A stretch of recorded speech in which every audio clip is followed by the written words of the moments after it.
There's a bay called Cornwallis, the Cornish Sea. Many folks reported seeing the Cornish sea serpent down there. In the English Channel, there have been many reports of a creature like Loch Ness Monster in the English Channel. In 1766, we believe the dictionary we have, the cover page is torn off, so we're not sure, but we think it's a 1766 dictionary. They listed sea dragon as a marine monster caught in England in 1749, resembling in some degree an alligator, but having two large fins which served for swimming or flying. It had two legs terminating in hoofs like those of an ass. The body is covered with impenetrable scales. It had 5 rows of teeth.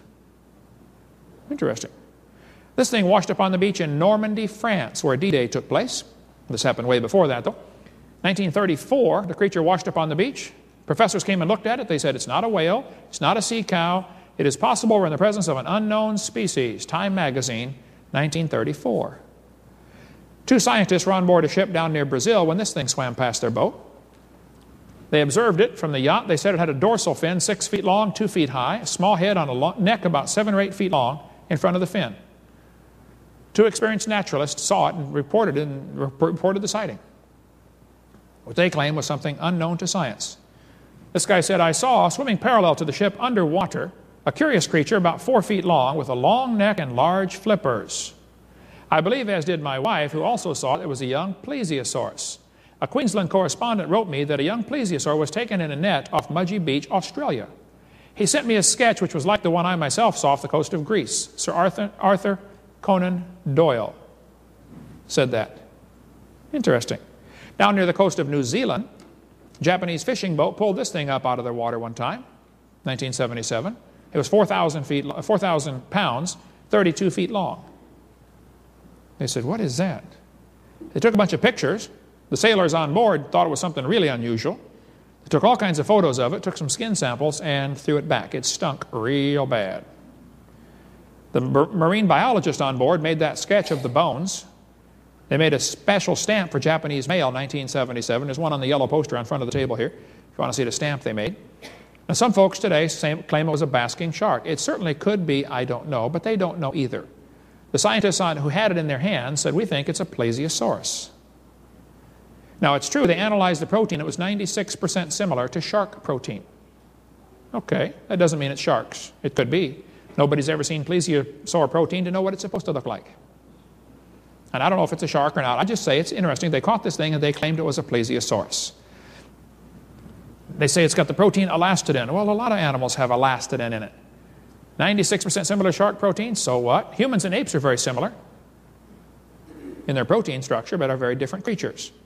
Nobody's ever seen plesiosaur protein. The fishermen had it and said, we know what basking sharks are, and they didn't think it was a basking shark. So the story still rages, and there are some creationist organizations that don't like me because I even mentioned the fact that they might have had a plesiosaur.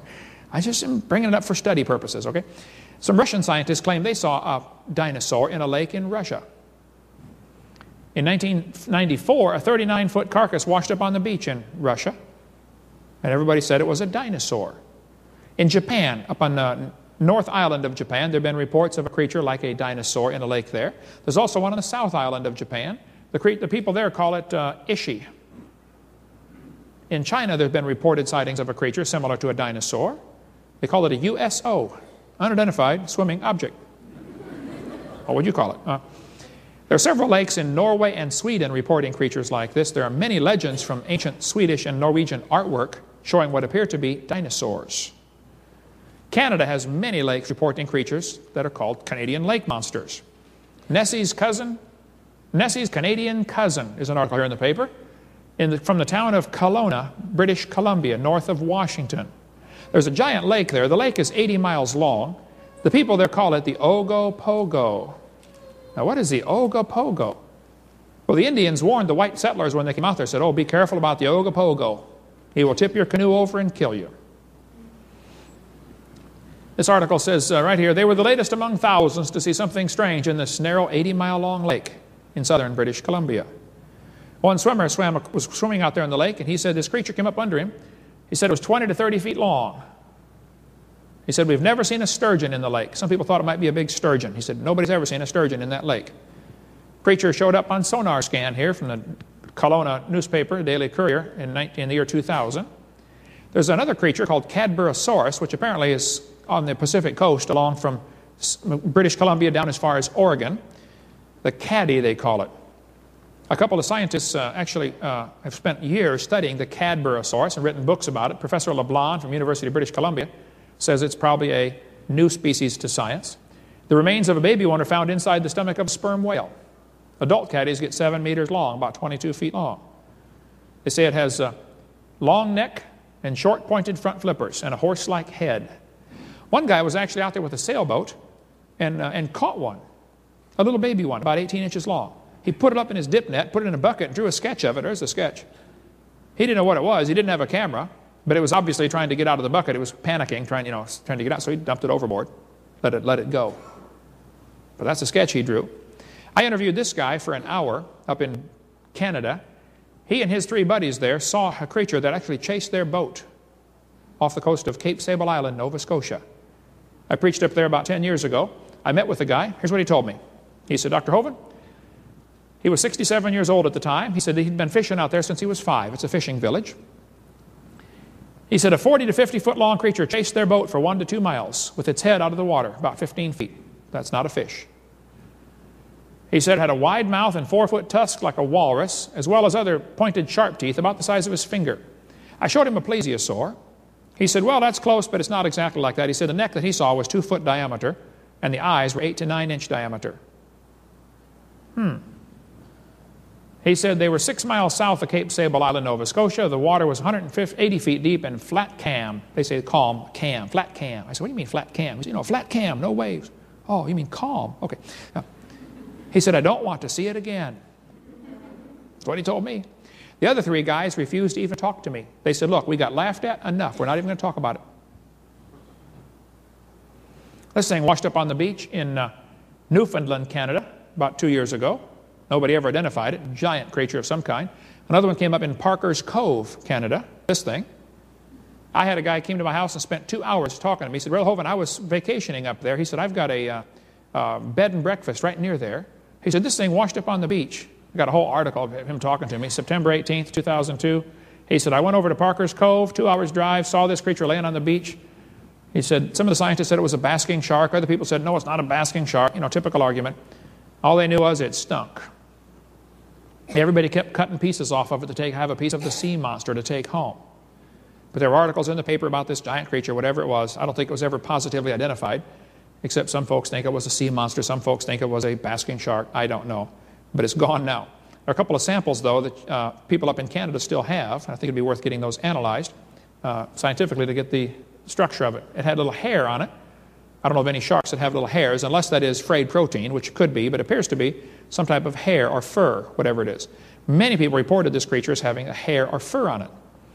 And there's all the pictures. You can see for yourself what it is. We've got all kinds of books out there on the table or on my website, Dr. Dino, about dinosaurs living with people. I interviewed Jacques Boivet right here for 3 hours. We talked and talked and talked because he's been collecting for years sightings of the Lake Memphremagog monster, which is between between Vermont and Quebec, Canada.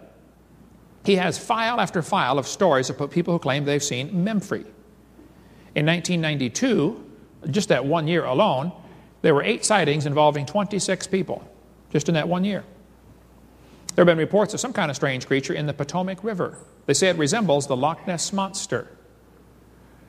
This one lady said her husband shot one of the smaller monsters in the neck. It rose out of the water and disappeared. Took off down underwater again. In 1800s, there were many reported sightings of a sea monster in Boston. Lots of people saw this thing, like a giant sea snake. There's an island off the coast of Rhode Island. The island is called Block Island. In 1994, I've got lots of material on this one, 1996, a creature was caught there, 14 feet long. Here's the sketch, here's the actual picture of it right here. Somebody stole the bones and it disappeared. Nobody knows where it is now. But of course they called it the Loch Ness Monster, Block Island. In Lake Erie, there's been lots of people claim they've seen a creature in Lake Erie. Erie's Bessie matches Nessie, this article says. They describe it as black, 35 feet long, with a snake-like head. There are many articles in the paper and many folks who will swear they've seen the Lake Erie monster. We could spend 2 days on that one also. I talked to John Kraft, who photographed Lake Erie monster. He said, Brother Hovind, I saw this critter with its head sticking out of the water. By the time I got my camera set up, the head was down. All I got was the back. Sorry. But that's the best picture I've got, he said. I talked to Pete Peterson, who owns a bait shop on Lake Erie. He's also a taxidermist. He said he was walking along the shore of the beach and he saw this carcass and the seagulls were picking it apart. So he shooed off the gulls and got this critter and took it home and stuffed it. He's a taxidermist. He said, I don't know what